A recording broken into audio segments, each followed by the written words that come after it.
Thursday, everybody. I'm gonna show y'all how I start my sprouts. And I love sprouts on salads.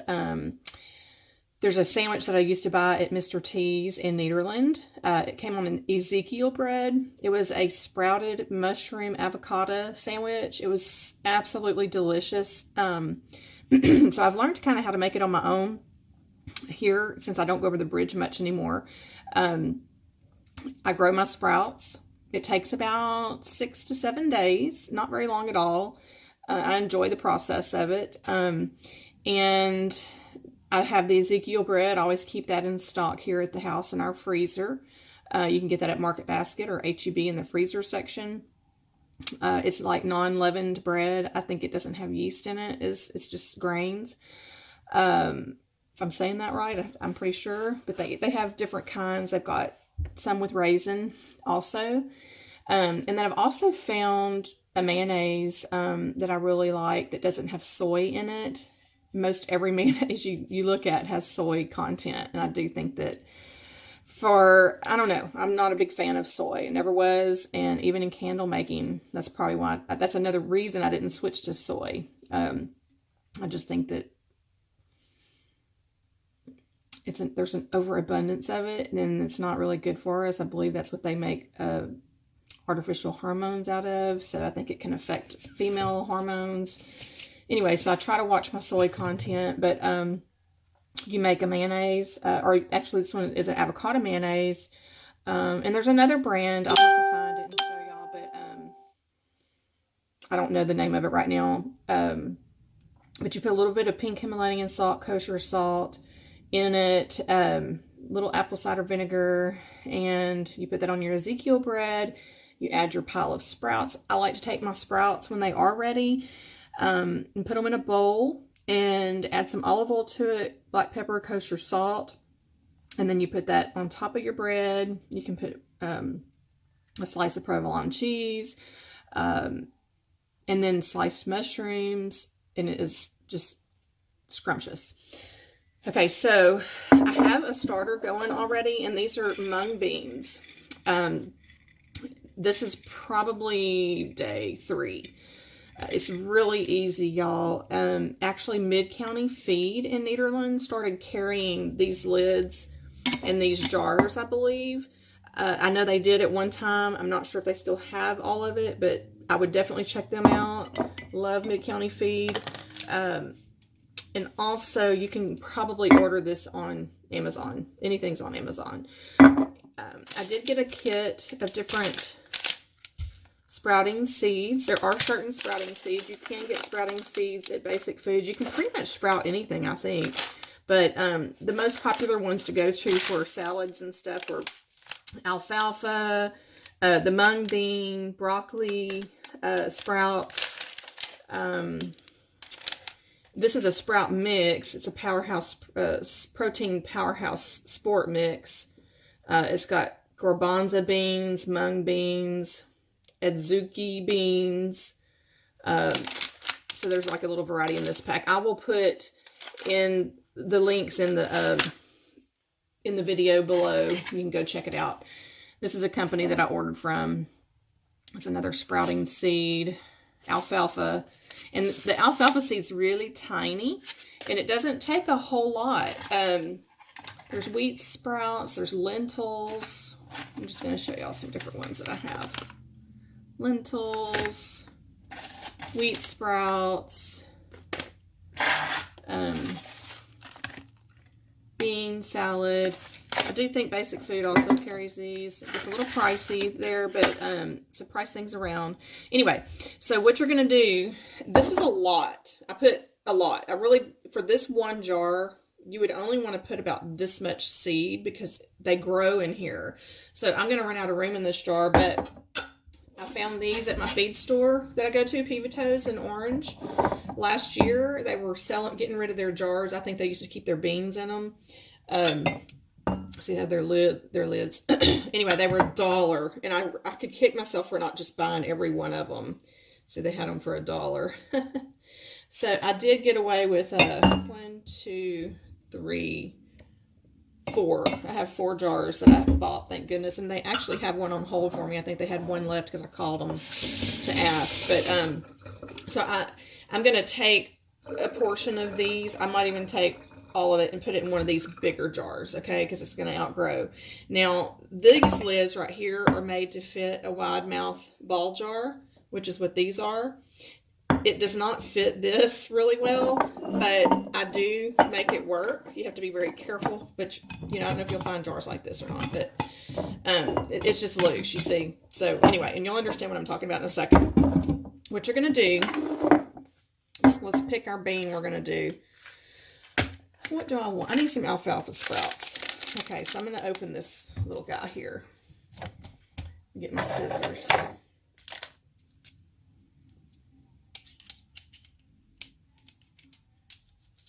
It's really easy, y'all. I mean, like I said, I enjoyed the whole process of it. It gives me something to do. You know, I like to stay busy. Okay, so I'm just going to just layer the bottom with some of these. Let's about half that bag or a third of the bag. Just a layer, see? Not much. You're going to fill it with water until it covers the sprouted seeds. About like that. And you're just going to set it wherever. This is my laundry room. I have a nice window that brings natural indirect sunlight in here. You don't really need that for sprouting, not a big deal, but for foddering, I'm going to show y'all that too in a second. You will, but laundry room, kitchen, wherever you want to put it, just let it sit pretty much overnight. I just let it sit 8 to 12 hours. If it goes just a little bit longer, it's not going to hurt anything. I mean, you know, if you work and you come home and it's been 24 hours, I don't think it'll hurt anything to let it soak like this, okay? And then after it soaks for that long, you're going to put your lid on, or you can actually just have it on there. It doesn't matter because it's got holes in it, okay? It's going to vent it. And I use a dish.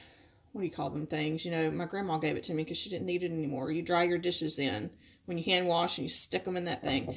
I have one of those. It's over there on the floor. I don't have to go get it at the moment. And you just make it, turn it at an angle like this, and you just leave it. Walk away from it. And it's going to drain completely out and be dry. And you pretty much just leave it alone. Let's say you did that night. You got home from work after they had soaked for however long. You just leave it like that, go to bed. The next morning, you're going to get up. You're going to fill it back up with water, shake it around, drain it, go about your day. That night, same thing. So twice a day, you're going to fill it up, shake it around, drain it. As you keep coming back to these, look how much these have started sprouting and growing already. Wait till y'all see these in a few more days. Okay? You're going to come back to a surprise every day. They're going to they're alive. They're going to be growing. And when they start, after your jar is full of these grown sprouts, you want to rinse them. I get a bowl and I get a colander and I try to like sieve out all the little shells on top and just get as much of that out as possible. And then I dry them out on a paper towel and spread them out on a tray. And I'll put them in some indirect sunlight so that the chlorophyll can start producing in your sprouts. That's where our nutrients are going to come from. They're supposed to be the most superfood in the green. When it starts turning that green, I believe it's the chlorophyll that we're after in that. I mean, you can just chomp on it and, you know, it's supposed to do have a lot of healthy benefits. I'll try to post some information in there too. Anyway, so that's all there is to it. I'm going to make a video as this continues to grow so y'all can kind of finish seeing the process, but it's so easy. Anyway, after I green them in indirect sunlight, you know, that day or whatever, then I'll take them and have a Tupperware plastic salad bowl. I'll put a paper towel in there and I'll put them in that and stick them in the ice box so that they stay crisp and fresh for a good week or so in the ice box. And when I take some out to eat, I'll put them in a little bowl, I'll grab a handful, whatever I'm going to eat. I'll drizzle just a little bit of olive oil on them, some kosher salt or pink Himalayan salt, some black pepper, and put it on my salad, my sandwich, or what have you. So delicious. I hope y'all try this and message me any questions. I'll be happy to help you. All right, let me show y'all also before I let go. This is my fodder grass. I was practicing growing this for my silky chickens because they don't get a lot of grass in their pen. And I mean, I'll throw on grass. I'll pick it from the outside, but sometimes I just enjoy doing this. I find it fun, and I don't know exactly other benefits on fodder grass, but this is a rye seed, and I basically keep it in tubs in my garage. And I will take one of these jars right here. I'm going to take y'all with me, okay? We're just going to get a whole tour. Okay. Let me turn my phone around. Y'all can see this better. Oh, it's not going to let me. Okay. Well, this is my rye seed. And I have some black oil sunflower seeds. I also feed these to my deer, chickens. I fed them to my goats too, plus the pigs. It's got some oil in it that's really good for their skin. All right, so you're going to take about a scoop like this of this. I love the smell of it. And you're going to pour it in this jar, or in a big jar. You could even do a bucket, okay? And then I put just a little bit of my sunflower seeds in there, just to give it some variation whenever it sprouts. And then, believe it or not, hold on, we're going back to the crazy laundry room right now. I add a half of a capful into that jar of bleach, Clorox bleach. And then I fill it all the way up to the top with water. And I let that soak for 12 to 24 hours. I drain it the same way I drain my sprouts. And from there, I take them yummy. It smells like, I don't know, almost like you're brewing beer or something. I don't know how to do beer, but I'm assuming that's what it smells like. Anyway, you get a handful of your sprouts and you flatten them all out in a container. Any kind of a container, okay? And then I lay paper towels. No, I spray with peroxide. The hydrogen peroxide. This is just when I first am going to get it started. After it soaks in that jar, I drain the jar. I take all them delicious wet seeds and I spread them out into my containers. They're already wet, okay? Now I'm going to mist these with some peroxide to keep mold from growing, and that's exactly what the bleach does as well. I mean, just a tiny amount, y'all. Don't overdo the bleach. Because you do not want mold on this, especially if you're going to feed it to your animals. It can be very toxic and make them very ill. And then I take paper towels and I lay them all the way across, and I get a spray bottle with water. And I spray the paper towels until they're saturated. And I leave them covered. And about twice a day, I come through and I spray under the paper towels. Then I lay the paper towels back down and I spray the paper towels again. Occasionally, I'll mist during the first couple of days while I'm waiting on them to start germinating. I will maybe add a little more peroxide to this just to make sure no mold happens. You do not want to saturate this with water because you will cause mold growth. But look at this little palette it makes. There's no dirt or anything. I have done it with dirt, but you don't have to at all. It creates its own little root pad down here. So these are just not quite ready. They've just started greening, and I have them in this light right now, and I kind of rotate them around. But this will be just a beautiful green. I actually like these sitting on my counter just for the looks. Whenever the green starts really coming really tall, and I might use it for decoration in the house for a little while, and then I'll go feed it to the chickens. So I love this. I think it's fun. Maybe you will too. Maybe think not, but either way, leave me some messages in the comments, some little love notes, and I appreciate you guys putting up with my crazy videoing. Love y'all. Bye. Here's a sweet little video of the sandwich that I made, the mushroom sprout sandwich, and my farm animals enjoying the fodder. I hope you enjoyed the video. Thanks for stopping by. Love y'all.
Walking after midnight, searching for you.